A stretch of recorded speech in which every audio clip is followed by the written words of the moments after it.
So we are back. This is QTV This Morning. My name is Ibrahim Balde. After spending time with the family, the whole weekend, we are back again. And I am pretty sure you had a good one as well. So we are broadcasting from the Gambia, West Africa, wherever you are.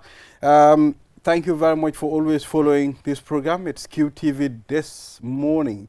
We are happy to be here to bring you the latest and, of course, deal with community watch, social issues, and, review some of the papers. I mean, very significant guests as well. We have Julde Njai. Julde, good morning. Good morning, Ibrahim. That was quite a very interesting debate there. Yes. But at the end of the time, I heard your opponent was like, I agree. So I won. That's the thing with constructive. Bala, don't debate that's women. the thing. They always have their head ahead, huh? Exactly. But that was off camera. I hope it was not on air. No, it was. I don't think so. We went on air. I don't think so. That was sudden. Exactly, but I hope so. I hope it's not. But it's nation building. So we tend to disagree to agree. It's not personal. We had issues and we were like, no, I disagree. But at the end, we agreed and we understood. So that is what people should do. But good morning to you. Good morning to my brother, and good morning to our viewers. Yeah, so Bala Musa Kurbali is our newspaper review guest, the man in black. Yeah, so Bala, I love the outfit you are rocking these days. Thank you. Thank you. Clock it. It's like you're half-turning from Monday to Friday. It's 10. I don't think I have enough half-turns to do that, It's right? 10, But 10 anyway. over 10 minus 10. Yeah, you see. The half-turn, it's African. So when you wear it, you feel nice. comfortable, and, it's made in the Gambia. Yeah. And I'm always happy when you wear things like this and people are like, oh, it's nice. Where do you get this from? You're like, get it from the Gambia. Some of our tailors in the Gambia can actually show nice things like this. Nice, yeah. And even when I went to China, I can remember I was wearing some of them, like the first day of our opening ceremony, we went for the training. The deputy governor of the city where we were came to me and was like, whoa, this is nice. Where do you get this from? Is this local fabric? I'm like, yeah, I got it from the Gambia. So now you're selling the Gambia. Yes, like, I believe in Africa we have very good, designs that we can portray outside. I mean, recently, the Civil Service University celebrated a cultural diplomacy. Diplomacy That day. was top I notch. saw, when I came to the hall and I saw someone, dressed in a very nice, will I say, Fula, I don't know, Bambara attire, but I was like, who is that? And that was Julde. She was looking really beautiful. I wish she wore that to read the news on that day. Over the weekend, I saw something too on video. I think Davido performed in Guinea-Conakry. Oh, okay. And he was wearing that blue Guinean lippy. No, but when you look at it, that was really the narrative amazing. is changing. It's Because changing, when you look at Nigerians and Ghanaians, if you go internationally, look at them on the global stage. They always rock their traditional attires. That's why I remember there was this stuff trending on social media about the Ghanaian president wearing something like, I don't know, was it like their traditional thing? But when he went to Togo, they were joking about it. Yeah, criticizing it. And then Ghanaians, even from there, they had a day. Like, is it Wednesday or Thursday? They wear it. Yes. All government officials wear that and go to work. Should be proud of that. Yes, our own thing. It's Absolutely. part and parcel. Exactly. So on the program, we'll take a look at the African code from the code and the newspaper review with Bala Musa Kurbali. And of course, we'll also be talking to Usman Kebe, General Manager, QuantumNet. He will be here, and we will be discussing the QuantumNet Institute as well. It's important for us to know what they do, driving innovation, development, division behind QuantumNet, QCT, and Espace Moto. So Usman Kebe would be here, and we will deal with that discussion. The moon moves slowly, but it crosses the whole sky. I think the proverb keeps repeating itself. we did something like this. I think last week. I think it came twice last week. And maybe your producer or your directors, so probably liked it. And maybe it's a popular demand. I don't know. He didn't. Maybe he didn't notice. I mean, he repeated this proverb. You know, but well, maybe someone is watching today who have not had the chance to to listen to the interpretation of that. You know, so it's not bad. It's not bad. Slowly but surely. I mean, gradual process. You know, when you take your time, life is not a straight line. You know, every person's turn will come. Gradual process. But let me borrow this from Wolof. I don't know if it would be the right one. If I will say it the right way. It's a nanka nanka moy japa golo. Is that it? Geni golo. Geni golo. You cannot catch the golo itself there, but you can catch the tail of the golo. The tail of the golo. Okay, so you see. So I mean. Let's delve into that, Bala. What can you make of this proverb? To me, it's all about life itself. You know, life is itself is stages. You know, you look at from childhood, you grow up to where you are. And I always say this to people, you know, as an individual, you should always look at yourself. And you should always be in competition with yourself. What this is talking about is people, you know, believing in destiny and also taking their time, you know, to do things and all that, not to rush things. So in life, like, always look at yourself, reflect. You know, yesterday I was here and today I am here and tomorrow I want to be here. So the moment you do that, you take your time, you work towards it, obviously you will achieve it. But if you want everything to come Joni, you know, you just want, okay, because Julde, you know, it's here, I also want to be there. It will take time. Or maybe you might not even get there. You want to rush and be there. Even if you get there, you will have issues. Because you don't know, Julde, Julde took her time and all that to go, maybe to settle finally, have her own house and do stuff. You want to have your own house. You don't know what Julde did to get her house. So if you just want to get a house, you might do things that will be illegal for you to get what you want. So in life, just look at yourself and have your own plans. Be in competition with yourself. Slowly, but solid. Yeah, so that reminds me, Tobaski is just few weeks to come. I mean, maybe 1 week, few days. You know, do what you can. Do not go and borrow. Do not take money. Do not. No, but you can borrow, Bale. If you're able to pay, you can borrow. Like the 1/6 that everybody is taking. Yes, no, that is normal. Yeah, that's borrowing. You know, yes, you can borrow. When I say borrow, I mean, I don't have to come and, but I need 20,000 from you. Okay. And after the event, I cannot pay it. Oh, yeah. And, you know, I've put Bala in a lot of stress because he also stretched his accounts and I cannot pay him. So that kind of situations, we need to avoid it. You know, Tobaski, it's just 1 day. It will come and pass, you know. So, I mean, take your time, do it gradually. So, amut harnga jena bay, you understand? I can remember there was a Tobaski, I bought bay, you understand? I think, when was it? Last year. Yes, I went to the Batwa, it was expensive, I bought bay. I took it home, you understand? But nobody knew I bought bay. You understand? Exactly. So, you know, that is what it is. So let us just take our time. Everything is a gradual process. It's a lot of pressure. Society. That's why when you allow society to dictate what you do, you are in trouble. Big one. You are in trouble because, you know, if you, like you said, if you borrow that amount of money that you'll be unable to pay because of society, what people will say, what people will think, you go and buy, you know, maybe nyari har when you only need one, just for people to say, oh, Balde has society, you know, society, rams that he influence, bought. So because society, and afterwards, when you are going to struggle to pay that, or if you're going to be in trouble, nobody's going to be there to help you. So do what you can, like you said, in life, just do what you can. And you know, just be you and do things that favors you. You know, and maybe, you know, if it is family, just look at your family and look at yourself. So Tobaski, you don't have to go and bring down the sky just to please people. No, do what you can. One day. You know, if you have your kids, you know, all of us, like some of us who are parents, our kids are our priority. We just want to make sure they look good on that day. So some of us, we don't mind even if we don't have our half time. No, we don't mind about it. Women will say, oh, as far as my child has it, I'm fine. As far as my child, I'm fine. Women will say that most of the time. Take care of the children. That's what they will say. So when it comes to the ram also and all that, you know, like the Olaf will say, our worsheks are not the same. You know? So just do what you can. Don't push yourself into something because of societal pressure. There is a problem. If you are more of a person that the public see all the time. Let's take a good example of us. You know, media people. I know. So it's sometimes difficult. But for me, my own situation, I don't look at the eyes of everybody. I don't have.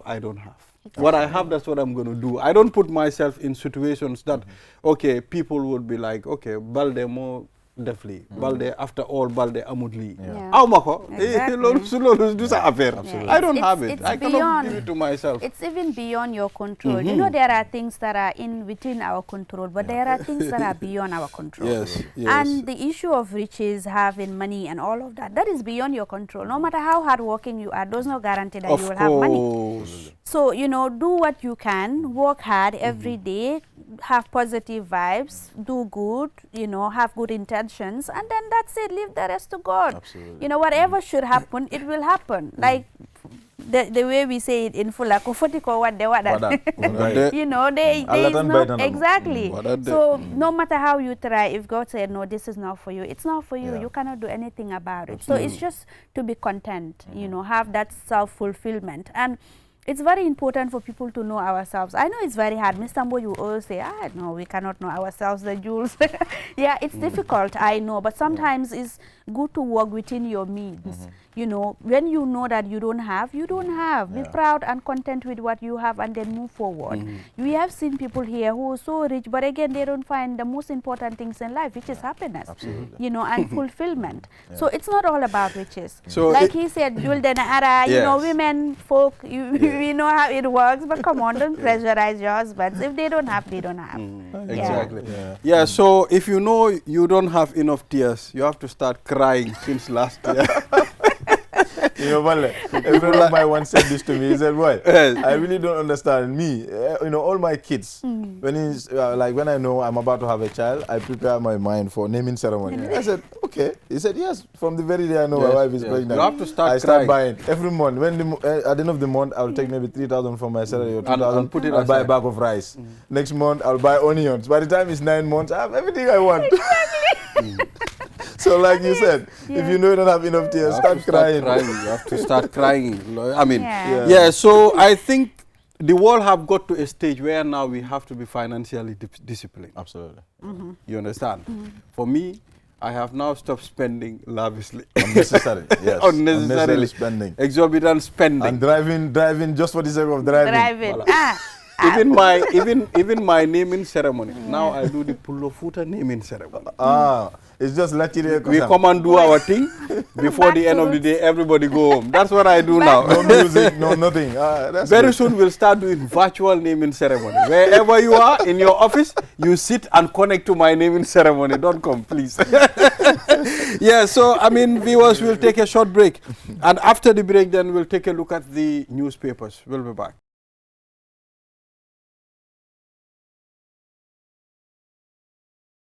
This is QTV This Morning. I am Ibrahim Balde. Thank you very much for joining us. Now let's move on to the Observer 24. Barrow opens 12-kilometer road linking Brufut, Madiana, Banyaka and Kunkujang, Mariama. I mean, this is a very, important development as it highlights the government, rural and peri-urban connectivity to boost local trade and movement. You know, we've seen recently how the president is involved in inaugurating and opening routes, connecting the country. Now, movement is much easier. You know, you can connect and, you know, connect to a bigger route, or you can move about easily. Exactly. This has been a development that the Gambian people have been yearning for a very long time. During Jawara's time, 1994 with Yahya Jammeh, but he couldn't do all the routes. And now Barrow is connecting everywhere, Bala. What does this mean? Road infrastructure is very important, you know. And when you look at the Gambia itself, our development from when we really started infrastructure development, let's say with Jammeh, with all the roads around the Combo South, and the Combo North, that is when Gambia really became connected. Because that back then, living from Katong or coming to Banjul, like for work, I mean, like in the morning you leave Katong and come to Banjul. It was a nightmare. It was not possible. People were not even thinking of living around that area. But when that road was constructed, you see now people leave as far as Katong and they come to work. Yeah. And that was done in the Jammeh days. It opened up, you know, and connected these communities that were, you know, considered to be far, far away. Yeah. You notice they are not far. It's just the road infrastructure. The road, That tells you how important it is for us to have some of these developments. And also, Madiana, I've been there. The last time I was in Madiana was in 2016, if I'm not mistaken, 2016 in March. You know, I used to work at a hotel. I had a staff who was, you know, living there. So I went I went for his naming ceremony. So when we were going, we got stuck. Anyone who knows Madiana knows there is this place, not stand, there is this place. A pond. Yes, a pond. Where the so pond, vehicles actually passed there. Yeah. So there was nothing like a bridge or so. So in the rainy season, it's almost impossible to pass there. But even if in the dry season, you still have water there. So that's why when I saw the photos yesterday, the only part I was interested in to see where is the pond, where the pond was, whether there is like a bridge there or something like that. And I saw the bridge. I said, yeah, this is a welcome development. Because when you look at people in those communities, they were left behind. They don't have electricity. They don't have road infrastructure. So now, I don't know if they have electricity now, but looking at how close they are to Brufut, Madiana, yes, they do have electricity now. You see, when I was going there in 2016, there was no electricity. The road infrastructure was poor. But you know, you can see it's a community that were into gardening and all that. So now that they have these roads, they're going to have easy access to the markets. You know, and then people now can even go as far as Madiana to buy houses and settle in Madiana, and then travel to the Greater Banjul area to work every day and go back home. So road infrastructure is important, but also the quality. Last time I mentioned, I always put emphasis on the quality. Like, anywhere you go in the world, no matter how developed they are, or you cannot measure their development without including the road infrastructure. It is even key. Because when you notice anywhere there is a road, a new road, you see that place changes. Automatically, it becomes like a commercial hub. Like I used to live in Sukota Nema, where they were called Force Garas. That place, it was dead because the road infrastructure there was poor. But as I think a couple of months ago when I went there, I was surprised to see shops everywhere. You know, at night there are street lights and all that. So you expect in Madiana also it will bring that. It will bring the community to life. But the point here is quality. You know, whether these roads are actually going to last for the next 10 years or 15 years. We don't want to have roads that we will just inaugurate. After 2 years, we start seeing potholes. You know, that's why, for instance, in Ibo Town, there is a problem there. They noticed the problem and they're trying to fix it. The problem should have been fixed before they constructed that road, based on my own opinion. Because when you're driving on that road, Julia, if you are behind a car, most of it a truck, there are lines, between space that they live in between the concrete and the highway. You see water coming out. The moment the truck passes, you see water coming out. So that tells you that that road is not going to survive that long. There is no proper drainage. You know, you understand? And right in front, there's this big hole that just came out from nowhere. So you can tell it's because of the water that's there. But now they're trying to solve the problem. I hope with that solution, you know, the road will last long. But always quality so is what that needs to be looked at. Exactly. Because at the end of the day, the amount of money you spend to maintenance it also, you know, could have been used to in other sectors. But if you don't build quality roads, you use all the money you have will be taken to maintenance some of these roads. So road is important, but quality roads that can last for so many years, so that we can also focus on other developmental agendas that we have in the country. Like you mentioned, road is very important. It connects people. Now from here, before going to my village, but it's very difficult. But now I can move from here in the morning and be there before 2 or even 5 p.m. So that is possible because of road, you know, access to roads and you don't have market. to, maybe if you live in the Nyomis before you get to Basse, you have to cross. Either you cross Janjambre or you cross Farafenye. But now you don't. You just go straight all the way. You use the Lamin Koto Pasamas, you go to Sandu and then cross the bridge and go to Basse. So these things are important. It's much easier. And at the same time, you know, it was quick to say this road infrastructure was solely sponsored by the government. Government, yes, I saw that. So that is also important for us to put it aside, because at some point people will ask, where is all the money going? Coming for us. You know, sometimes the money is going into this kind of development. Yeah. You understand? Very important development. Yes. But Julia, you mentioned maintenance. It's important. Like for instance, you have all these roads. After 2 years or so, you start seeing potholes. And potholes don't just come. They start from one, then it develops. So when these things start, go fill the pothole, you know, fix it before it expands. But sometimes you see the potholes there and it expands to an extent that drivers even struggle. Like the road that they recently did and at this place, Costa Road. I was there on Saturday, you know, to our colleagues' naming ceremony. So when I was going, there is this part where Nawek, I don't know, they have a bus pipe there. There is a lot of water and it's damaging the road. And I'm sure we have government officials or people who are in charge of maintenance who live in that area and they pass there every day. I think that So if rainy season finds that place like that, that road will, that portion of the road will be it will not be accessible for the drivers. So it's collective effort. It's one thing for the government to build, construct roads, but also it's another for the citizens also to ensure that it is well maintained. But if that is not the case, but here, like in most cases, we focus on, okay, it's a role of the government. Government should do this, government should do that. But us as citizens, we also have responsibility to our country. This is our country. When it's good for all of us. But when it's bad, it's equally bad for all of us because we are all here. So I think it's important for us collectively to work together to achieve our, you know, much needed developmental agenda. Absolutely. Absolutely. So the government completes authentication of certificates of character for Gambians in Spain. This is a crucial step, I mean, for Gambians living abroad who need legal documentation, residency and permits in Spain. So, I mean, accessing certain documents from far can be very difficult. Recently, we've seen the government issuing even passports, I mean, to, you know, people in Spain, Gambians in Spain.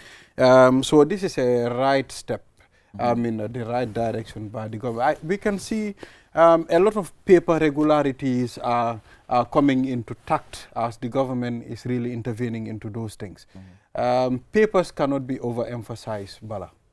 Absolutely, it's important for our people to be documented. Like most of those who go through the back way, we all know, you know, they get to some of these places without any documents, you know, and when they get there, after they try, they want to settle and all that, that is when they start, you know, calling people from home and all. It's difficult for some of them, very difficult to get some of these documents, but national documents. But in this case, the Spanish government, you know, came up with a plan that was to give, is it residential permit to almost, I think, 5,000. 5,000. So that was a rare opportunity.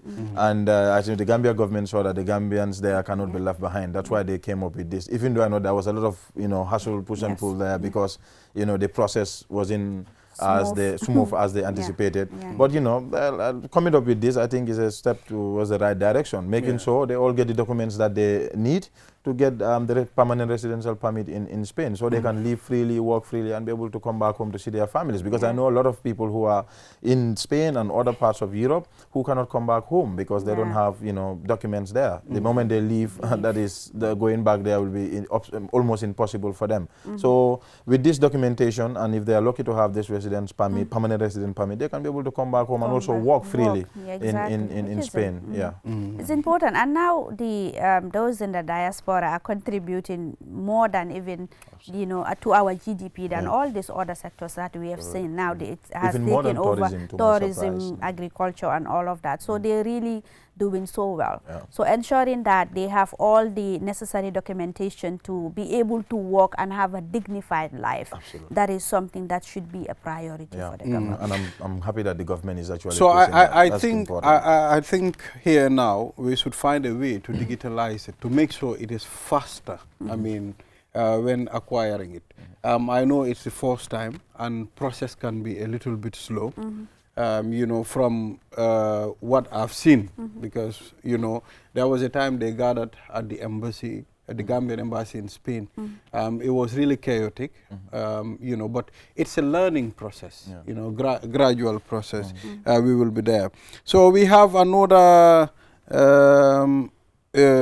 headline on the Observer 24. Ex-UDP loyalist Yunus Haidara calls for party to be dissolved. You understand? He's a former... calling for party. Which party is he calling for to be dissolved? Is it former the UDP or the party? A former loyalist calling for the dissolution of the main opposition party, United Democratic Party. This, indicates internal friction or a shift in political loyalty. Oh, okay. You know, for me, like Barrow said something over the weekend when he was inaugurating the Madiana Brufut. Is it the briefcase parties? He talked about the UDP. He was part of them and he knows. He said the UDP is like a lizard. You know, the lizard will be up there, it will fall.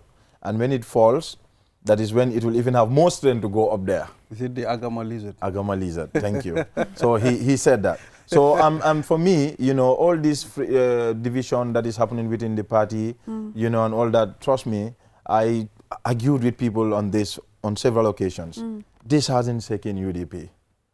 UDP is the main opposition party in this country. Yeah. And from all indication, based on my opinion, it still remains the main and the biggest opposition political party in this country. And that's why I still stand firm on my belief that any opposition without the UDP will not work. Exactly. Any opposition party without the UDP will not work. The UDP, you know, the divisions were there before all the people who left the UDP to UMC and other political parties. But after those people left, now you don't see those divisions, you don't see those frictions. It's like the party officials come out more often, even their communication. One would say they have really improved with their communication. You know, I don't know who is in charge, but they've really improved with their communications and all that. So UDP, for me, still, you know, have that relevance as the main opposition party. So these comments, I mean, for me, I just want to understand, do you see this thing as a healthy debate, I mean, comment or a strategy to weaken the United Democratic Party? You know, we are in a political season and you will receive comments like this. Yeah. You know, there will be comments even worse than this. You know, every political opponent right now is looking at things to say against the order to see how best they can, you know, destroy or score political points. So all these are political comments. You know, all of them are political comments. So like I said, the UDP, you know, I don't think this will bring in any division or, you know, change the minds of any of their supporters. It's just a political comment. Yeah. Like you said, these things is a political season and these things are bound to happen. But for me, I want to believe that as a people, this is the 21st century. We should move from politics of personalities to politics of, you know, policies and programs. This is the perfect moment where, you know, both the government, the ruling party, and then the opposition should come to the people and tell them that this is what we have done. This is the phase of accountability. This is what we have done. This is where we are, and this is what we can do. But it's not about, okay, attacking one another. I think it's unhealthy, and I think we should really move away from that. This is a perfect moment for the opposition to prove that, okay, they are worthy. They should be elected in government, and that can only be possible to tell us, okay, for the past 5 years, these are the activities. Even though we are in opposition, these are some of the initiatives that we are able to do for our country. The government also, this is a perfect opportunity for them to use to say, okay, we have, even though we are constrained, but these are some of the initiatives and policies and programs that we are able to implement. This should be a politics of ideologies rather than personalities.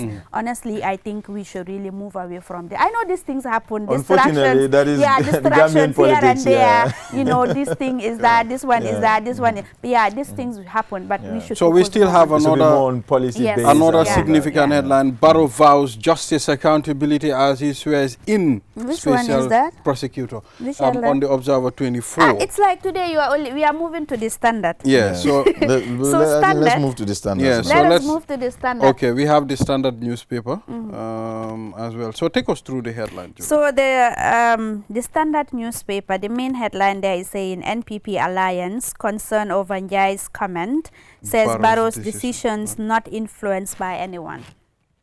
Yes, that is a big one there, because when you listen to the leak audio, you know, I believe Sidi Njai was trying to show how he has influenced certain decisions made by the government. I'll put it that way. You know, sorry, the appointment of the, I will not call him then, because he didn't take up office, but the person, someone was appointed as DG at GRTS. He claimed he stopped that. And also someone's promotion. As you permanent know, secretary. those are very serious, you know, Comment. comments coming from someone who holds such a political office, a very powerful political office for that matter. But also, looking at the headline, it's a concern. And it's very important for them to come out and clarify, because from what Njai said, it means he has control over certain decisions that are made at the executive level.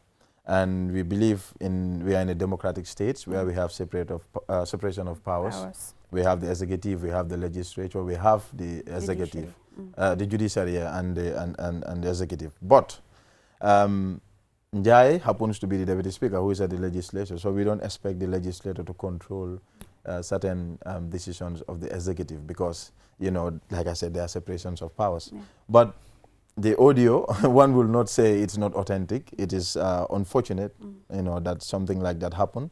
We haven't had any comment officially from the NPP party or from the government regarding Njai's statement. But I saw one or two from his party who came out actually to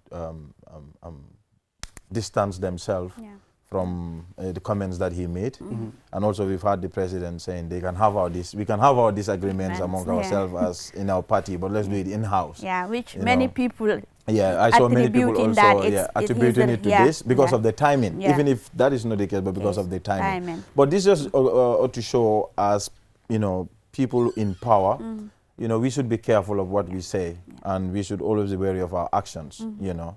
There are certain things that we do in the long run can really damage not just us or the people who are in authority, but the country, you know, because this is not going to tell well to somebody who is observing Gambian politics, seeing comments like this and all that. So it's just I believe it's a learning curve for every Gambian. Not just to those politicians, but every Gambian. Just be careful of things that you say. Okay. We are in the 21st century and in the digital era. So how do you see this fiction? I mean, these comments. You know, we are going towards 2026 election.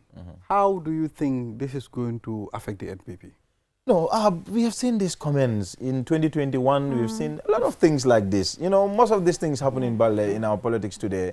Like Julde rightly mentioned, we are in the 21st century. We should do away with them. But unfortunately for us in the Gambia, these are the things that we have been seeing since the transition in 2016. You know, and these things keep coming up. In 2021, we've seen where an audio came out of an alleged NPP supporter, you know, blasting a particular tribe. We've seen also from the UDP the same way, you know, so these things, you know, to me are not new. But like Julia said, in the 21st century, we should do away with them, obviously. But I don't think, you know, because election is far and dynamics change. In politics, even 1 week is enough to change the narrative. Even a day is enough to change the narrative. So it has no place in our society because there is no home that you will go to in this country where you will not have Wolofs as your family members, Fulas or Jolas or Mandinkas or Akus. So it's diverse. The way we are so diverse that we don't, tribalism or tribal comments have no place in our society, you know. But it's rather unfortunate that, you know, these are all things that politicians use to divide people.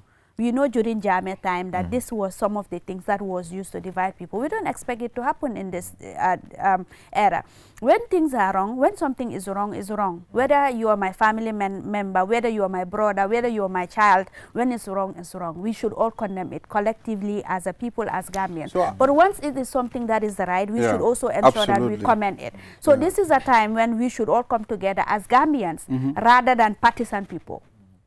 Yeah, for me, my point here is more of his comments was, you know, attributing people to belonging to a political party. I saw people tribalizing it. I was like, okay, maybe I listened to it in a different way. You know, we are different in our opinions. To me, it was more like punishing people for belonging to a different political group. It wasn't punishing people for belonging to a tribe. For listening to the audio, for me, that was not it. But you know, it's politics. People there was a point where he mentioned he's a Mandinka. I understand. Exactly. I understand. That was said. But he was trying to me, listening to it, it was more like labeling the individual as belonging to a political party, but not to a particular tribe. But like we are all different in our opinions. Which is constitutionally guaranteed. Absolutely. People can belong to any political party that they want, and you know they have freedom of expression, assembly, and association, which is guaranteed by the 1997 Constitution. So, like you mentioned, it's rather unfortunate, and I want to believe that this should be a learning curve for everybody.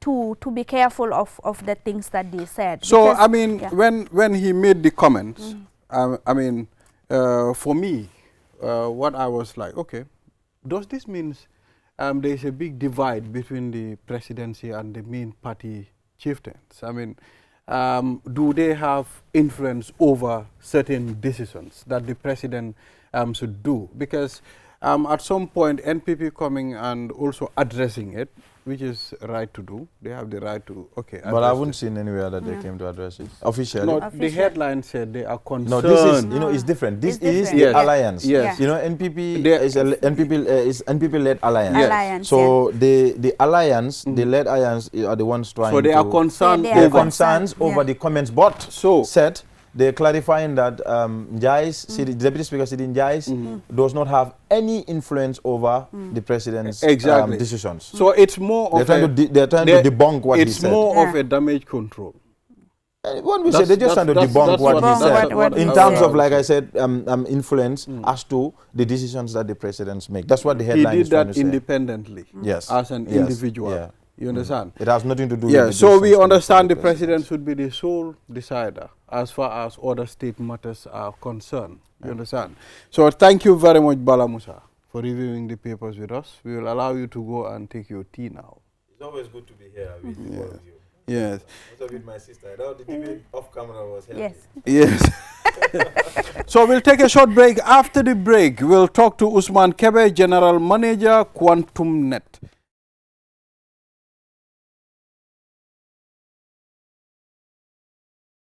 QTV this morning. I am Ibrahim Abalde. Thank you very much for joining us. And we are broadcasting from the Gambia, West Africa on QCell Avenue, Serekunda. Now, let's move on to the third segment of this program. And we have Mr. Usman Kebe, General Manager, QuantumNet.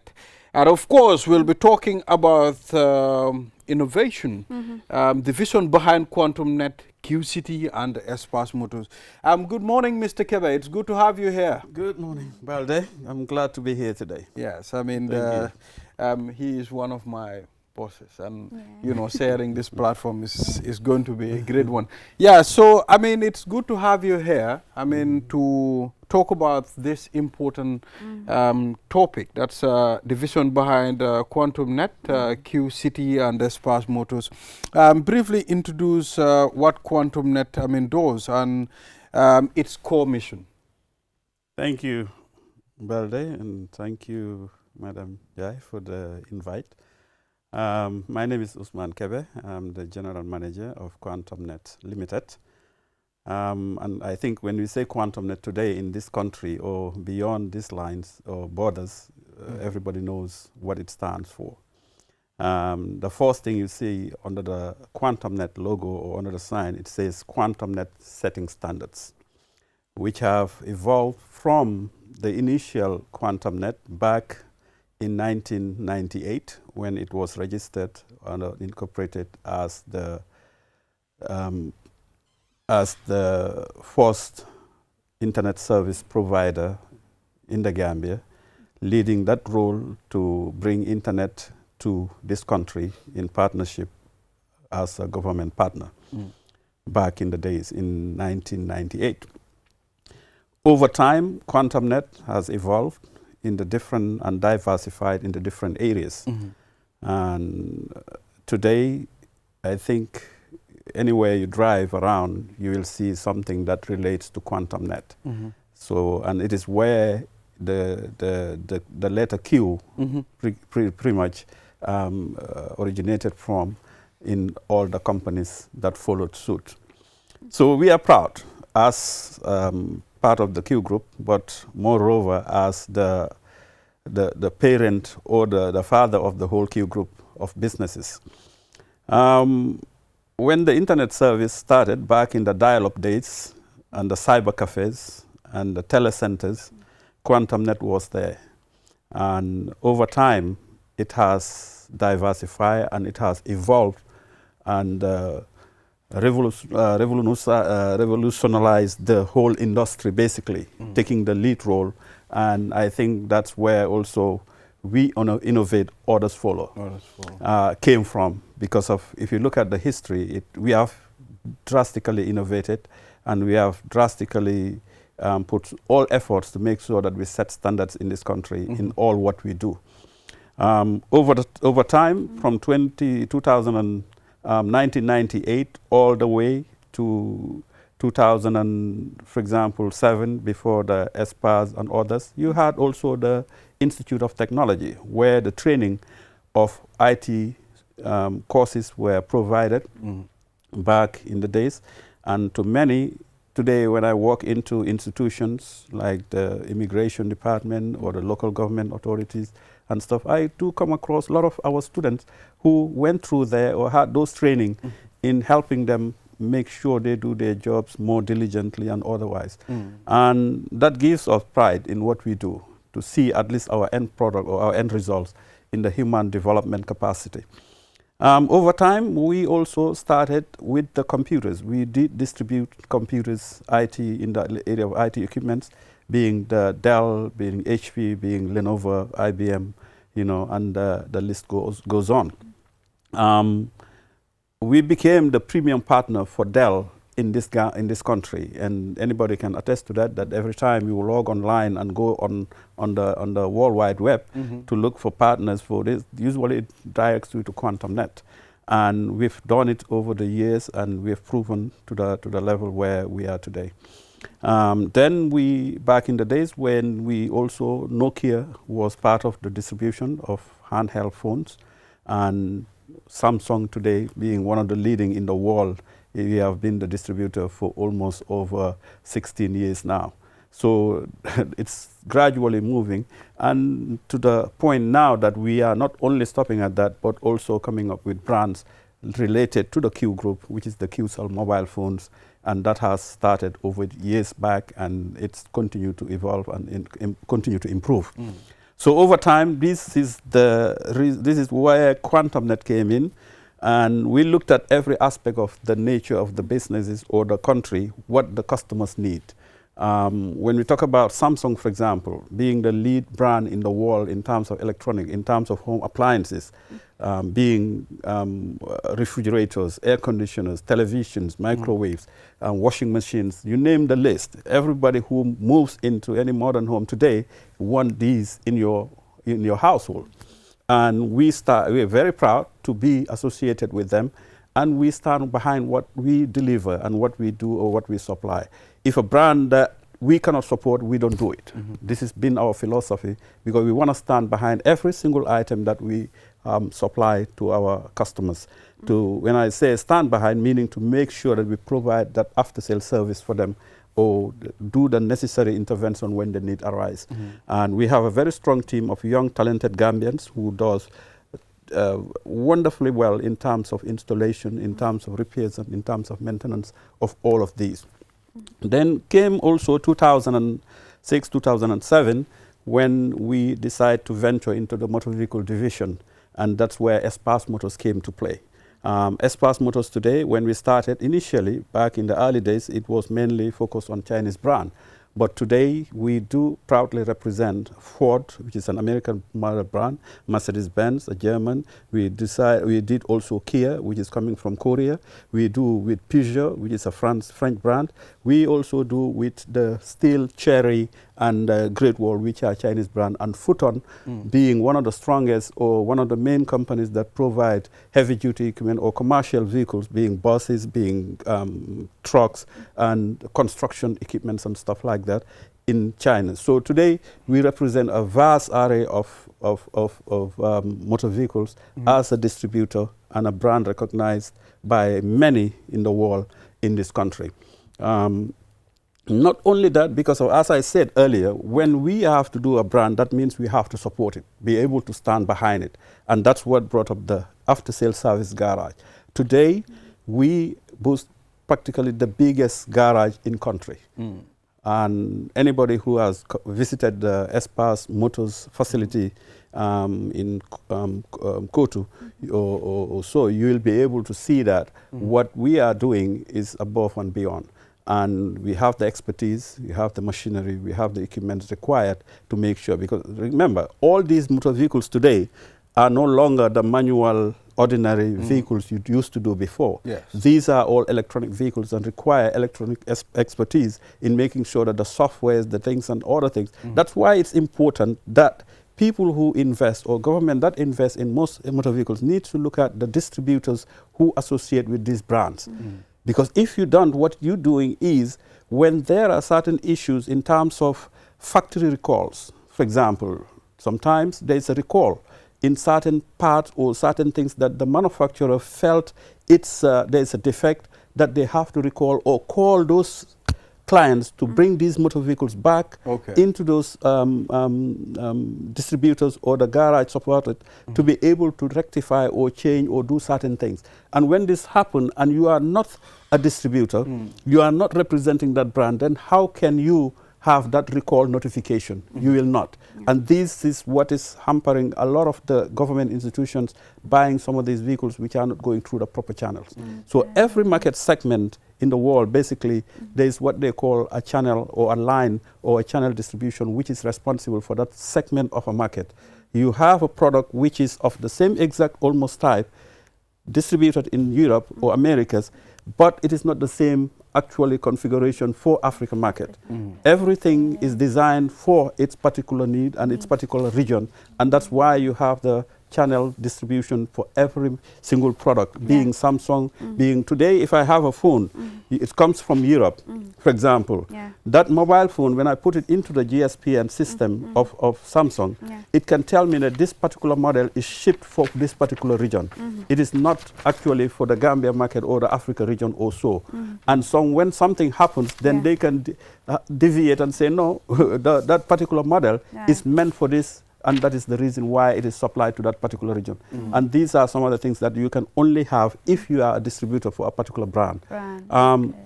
Moving forward, fast forward, then we looked at also in 2017, but before 2017, we had the 2015 when we acquired the natural mineral water, which was one of the first brands of water in this country. And one of the, what stands out between Natural and other brands is that Natural don't have any additives to it.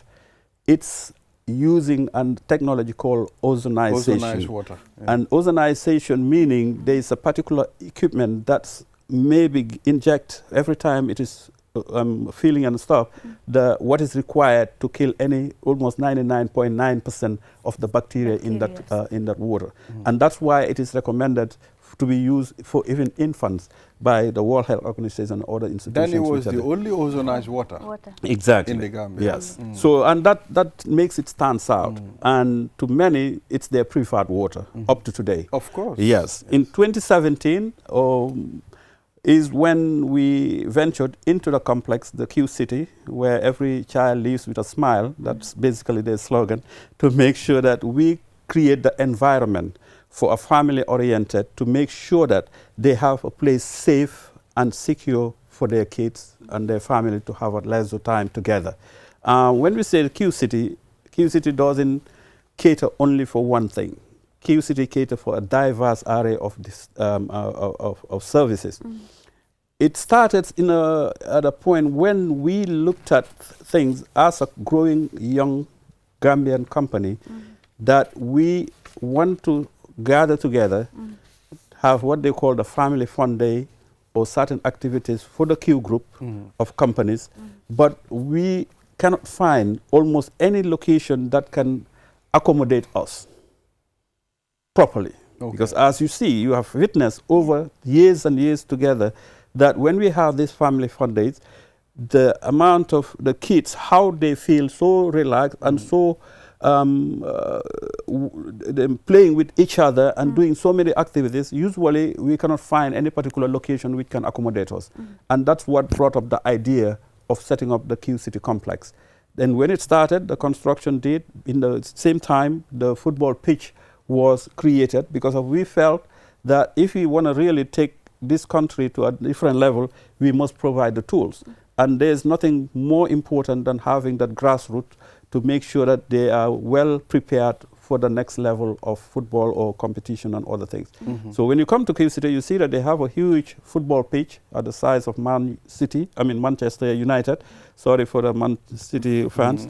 But they have also the basketball. They have now the six-a-side. They have the beach soccer place. They have the banqueting tent where we can accommodate almost over 1,000 people.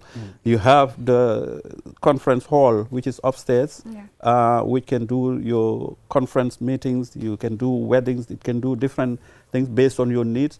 And you have the cinema. The cinema movie theater has been one of the first in this country since after the Roxy and Plaza Art Cinema days and Aisha Mari days. Yes. This was the most modern cinema in this country.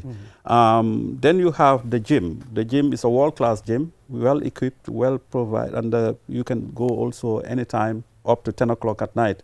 Then you also have the restaurant, the fast food restaurant, and other things. And we have the accommodation, which is more for hotel setting, but in a smaller capacity. But yet still, all those facilities, and you have the leisure pool and other things. So over time, this is a whole thing that you can do almost in one location. And you have a pretty good environment, very healthy environment. Before you know it, you go in there in the evening and you see the amount of people, including myself, walking around the field to do our exercises, to improve our cardiac and all that, which is important. And I think over time, that's when we continue to build. And in 2009 and other things, that's when the KU cell emerged and started and taking the role. And we've seen all the history, the rest is history, basically. So in a nutshell, this is what QuantumNet entails, and every single one of them, every single staff work diligently hard to make sure that we achieve what we achieve today. That's what it is.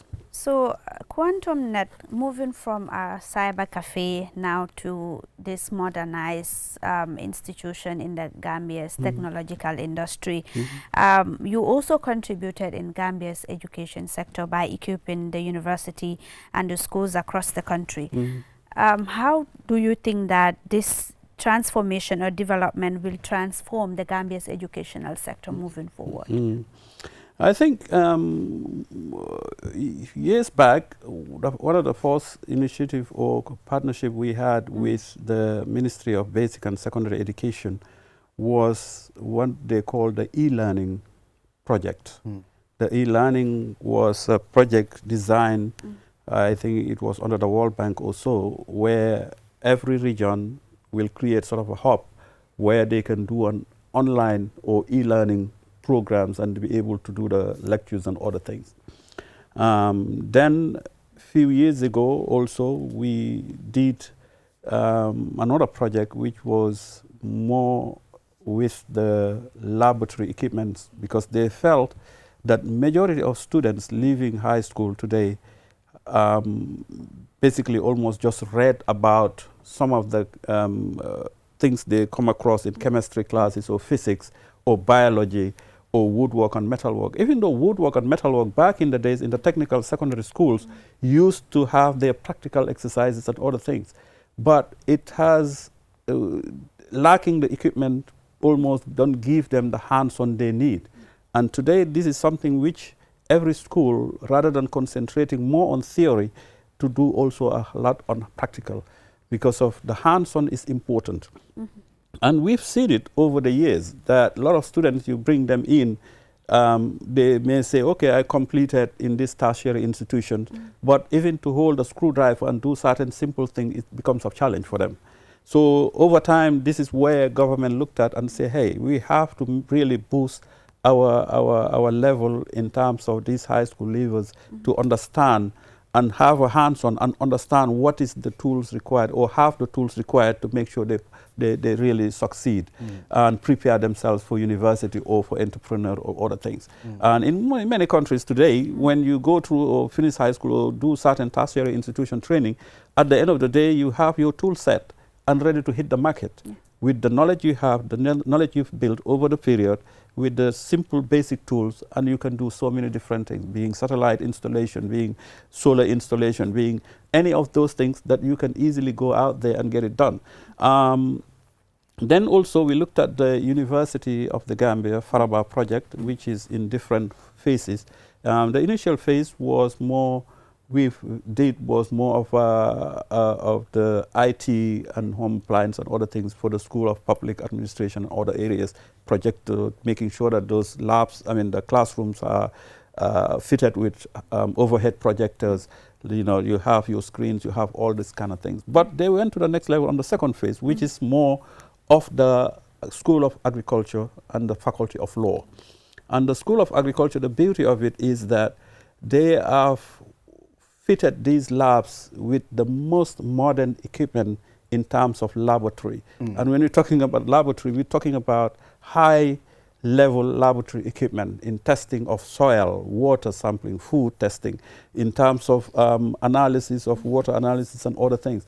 And this is what is required for any modern university. And I hope and pray that they put it into a very good use, and to make sure that they can get it the sustenance required to make sure they keep these equipments going in terms of maintenance, in terms of other things, to make sure that the next generations can really utilize the full maximum output of these equipments. Yeah. I think it's very important. Mr. Kebe, technology is rapidly growing, Yes. worldwide. Yes. What is QuantumNet doing, to make sure you maintain your position in this digital age in the market? I think in terms of the technology is evolving every single day. Every day we breathe, certain things, certain technologies are moving. And the brands we associate with, for example, are usually the leading in these technological ventures. Being Samsung, for example. Today, they are on a different level from where they started before in terms of smart technologies, refrigerators which are smart, or TVs, smart TVs and other things. Today you don't see the previous TV, which were the CRTs and the PDPs and the LCDs. Today you see the LED and the smart TVs, basically, and the QLEDs and the more LEDs and different technologies to give you different advantage of what you need to use the phone. You take your phone and you can configure it and use it with your television at home. So you practically almost don't need. And when you travel out here or you have at home, you have a good internet like the Q Fiber, you can easily connect your phone or your TV, everything on that, and you practically don't need even the physical cable to watch certain series or certain movies or certain Netflix that you need to watch. You don't need all of that. Yes. All the thing you need is the good, strong Q Fiber internet connectivity, and you are good to go. And these are the technologies too. In terms of IT, similarly the same thing.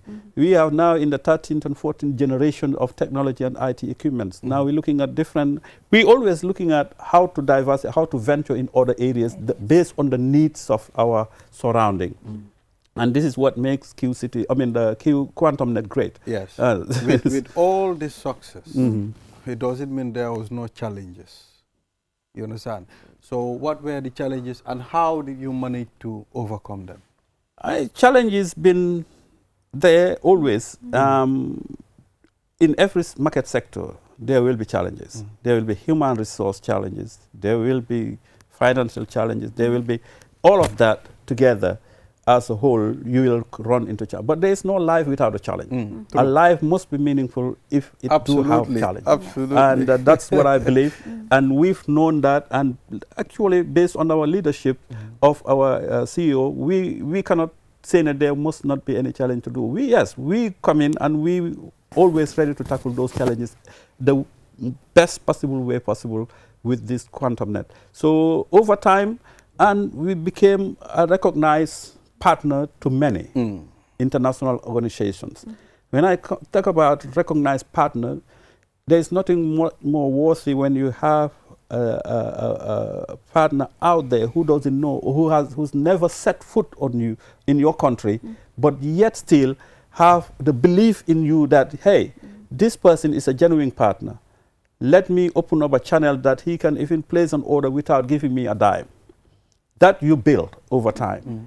And with the modern day world, if at all you are not having that credibility, which is shared on the whole database platform of credit referencing and other things, bureaus and others, we wouldn't have been to that level. But we are one of a few which do acquire that today. And we continue to build on top of that to make sure that we do what is right. What is internationally recognized, that is most important thing. There is nothing, as he always say, there is nothing like the Gambian way. There is only one way. Doing it the right way. And doing it the international standard recognized. This is what we believe, and this is what we work towards every single day. So as a skilled professional and someone who has been in this sector for so many years, do you think that in the country here we have what it takes, or the skilled professionals, to meet the growing need of technology and innovations? I think we have more than what we need. I think today if you see a lot of the young kids coming out and with their innovations and other things, we have more than what we need. I think the Gambia alone, besides of what you're looking at, even the ones who are in the diaspora, the Gambia local content we have, and I think that is why we have to really promote the local content, the local talent. I think it's very important. And people are showing it every single day in the basic simple things that they come out in innovate or invent on things like that, or the drive they have or the zeal they have to be entrepreneurial and other things. I think that we need to really push that, and Gambia definitely do have what it takes in the next level. Okay. So in all these companies and projects that you have embarked on over the years, which one is personally or dear to you and has really shaped the future of Gambian young people? I think they have all, it's very difficult to say that this particular, but if you look at it, when it comes to education, there is no country without education. Education is important.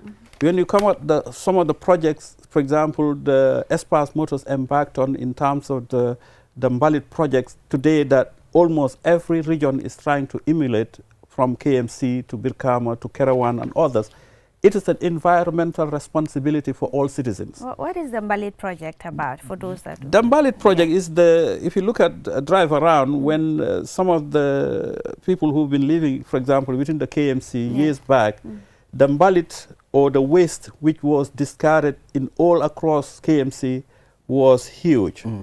And any visitor or any serious investor who comes into this country and put an eye on that definitely will really want to turn back and go home. But when our Abul Talib, our mayor of KMC, came in, and the campaign project was to make sure that they clean up this Mbalit, they came up with the idea of coming up with these trucks which will be collecting these waste and taking it to the right destination and recycling and doing that. And today, they took the lead. And the others followed, Birkama, Banjul, Kerawan, and the list goes on. And it's showing an improvement every single. It cannot be done all in one day. We looked at, that's the social aspect of making sure that our environment is clean. The urban transportation, which was with the Gambia Transport Services, which is GTSC, was a challenge for the whole country in terms of people moving from point A to point B. And when that urban transportation came in and those buses were delivered on order, it eased a lot. And I think that you can attest to that, that the strikes of these transports and other things has drastically reduced. Because to Dakar, to Basse, to everywhere, the length and breadth of the country, you crisscross with them everywhere you go. Yes. And I think that that's a big impact in dealing with the whole thing. Yeah, so we have also seen Espas Motors has delivered on major local and national projects, from providing over 450 school desks and chairs to the Ministry of Basic and Secondary Education. And we've also seen during the OIC summit, Espas also provided transportation. Yes. You know, which was very significant. I mean, due to the caliber of guests that we were having. Yes. Yes, I mean, for the desk and the combined desk and chair, this was a tender which was floated by the Ministry of Basic Secondary Education, and when they did, we went in and we tried to provide the best standard possible for the schools for years to come for these kids to use. I came from the rural, and back in the days, we used to carry our desk and chairs when school opens and when school closes. Yes. So the kids of today are very fortunate that the ministry... I did that also. The ministry is looking forward and making sure that they take away that burden and ease that off the parents of providing those things. These are desk and chairs combined together that you can use almost entire high school or junior school level. And we did it with due diligence to make sure that we give them the best possible. Because for Espas, if you look at Espas, they'll say, okay, they do sell vehicles. We don't sell only vehicles. We do fabrication in a lot of metal and other things in terms of so many different things that you may require. So people would be interested to know, when you talk about the fabrication department at Espas Motors, is it only for in-house or you can do works for external people that are interested? We sure can do for external. That's the reason why we ventured into getting to that contract. And it was not only that was in the first time we did that. We did also for USET, which is the University of Applied Science and Technology in Birkama. If you go in there and you go into their labs, the heavy-duty benches and work benches and other things that they use for the engines to put on those engines on them, they are astonishing.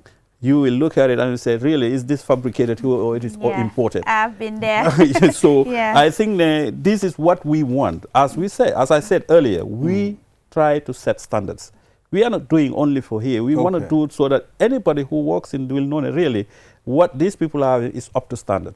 We don't try to give a substandard item or things like that. What we cannot do, we will not do. Basically, that's what it is. We go in and do what the best possible to deliver, and we deliver it to the best of our ability to make sure that the beneficiaries can use these items over a period of ages and years and years and years to come. The OIC summit, there cannot be a summit without transportation. Logistics is one of the key in terms of a summit to operate or a summit to prosper. And this was within a very short period that all the mobilization of resources to make sure that these vehicles were ordered, these vehicles were delivered and on time and up standard. And it was done with the facilitation of our CEO and everybody to make sure. This was on an open tender, let us be clear.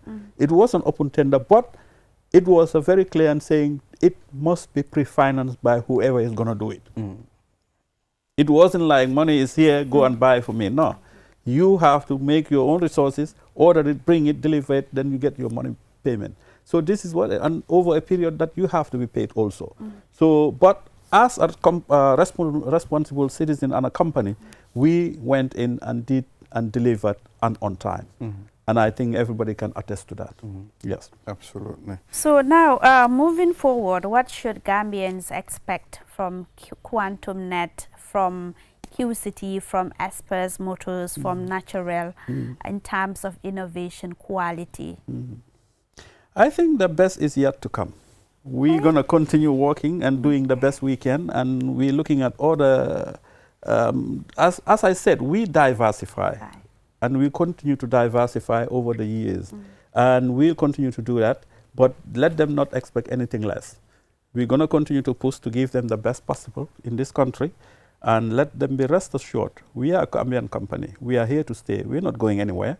We don't have anywhere to go anyway. So this is where we are, and this is where we'll try to bring every technology or every latest innovation that we can do into this country so that our brothers, our sisters, our kids can also be able to enjoy and benefit from it. Today, yes, we are getting older, but we want the younger generation also to start coming in up and taking up those responsibilities and innovating. And I know that the younger talents are even more innovative than we were. So, and they're coming up today. You see the kids have now come up with the gaming hub and other things at the QCity. So before you go and you are only doing the soccer or doing the basketball and things, but now today you can go in and relax and do your own thing on at the gaming hub. So every day they're looking at how to innovate, how to improve on things, and alhamdulillah, we're getting there, inshallah, one day at a time. Yes. Yeah. So do you eventually see Quantum Net expanding internationally, going beyond our borders? Most definitely. I think that is one of the things that we are not trying to be only a home country, but we want to take the entire Q group as a package across borders. And I think since before actually the Q cell was in Sierra Leone, QuantumNet was there even first. Okay. Dealing with other things. Yes. But many didn't know. But that is what happened actually. QuantumNet was there first, doing in training, doing in IT and other things. So obviously, this is the same thing we want to replicate in other countries to make sure that whoever is going to, I mean, the Q is a household name today. And we want it to be a household name in the whole sub-region, inshallah. So what modern facilities should we expect from QuantumNet? That will keep or it. You don't want to let the cat. We don't let the cat out. So we'll let it be, but we'll get there. You'll see in a very short time, inshallah. And not only that, with the other things that we do, we'll continue to give the best possible, inshallah. So sustainability, this project, sometimes it's important we start.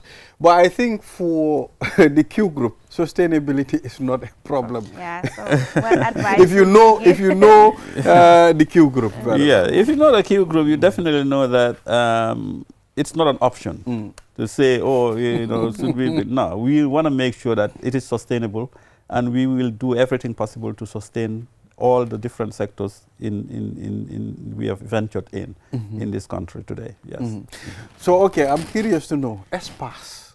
I mean, most people don't know what it represents. What the meaning? I mean, yes. Espace Motors. Espace is under the QuantumNet, and it is a doing business as name. Okay. Like you would use as a phrase attached to any business, but the legal name is QuantumNet Limited. QuantumNet. Okay. Yes. So, but Espace Motors is the doing business as name. Okay. That's what it is. Yes. All right. So finally, Mr. Kebe, what do you have for the general public? I mean, customers. Yes, customers. I think, as I always say, the first and foremost, they are the reason why we exist. It's our customers, and we thank them every single day for their support. Working with us, and we want to make sure that every single day we'll bring the best for them to make sure that they can don't need to go out to order from outside. Imagine you have to order a television set from all the way to China or America or England. By the time it reaches your house, almost the screen is broken. You want to make sure that we can get what you need for your households here without a headache, and you have the warranty and the after-sale service required for those equipments. I think it's important. Similarly, the motor vehicles also. Before you order it all the way and come in and say, okay, this what we have is not compatible, you have what it's actually designed for African market, and we support it and we stand and to make sure that when those recalls occur, you are able to be notified and all that.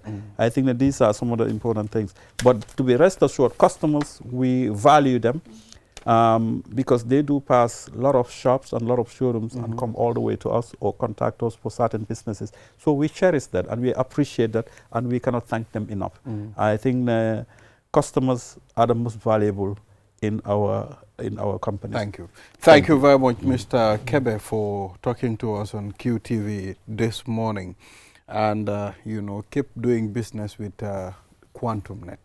I mean, they are the most reliable, setting standards all the time. Thank you, Balde, and thank you, Madam Jai, for the invite. I really appreciate it. Yes. Thank you. Julde, this is all we have for today. Yeah, until we come your way tomorrow for another edition of This Morning. So viewers, enjoy the rest of our programs. Until then, bye-bye.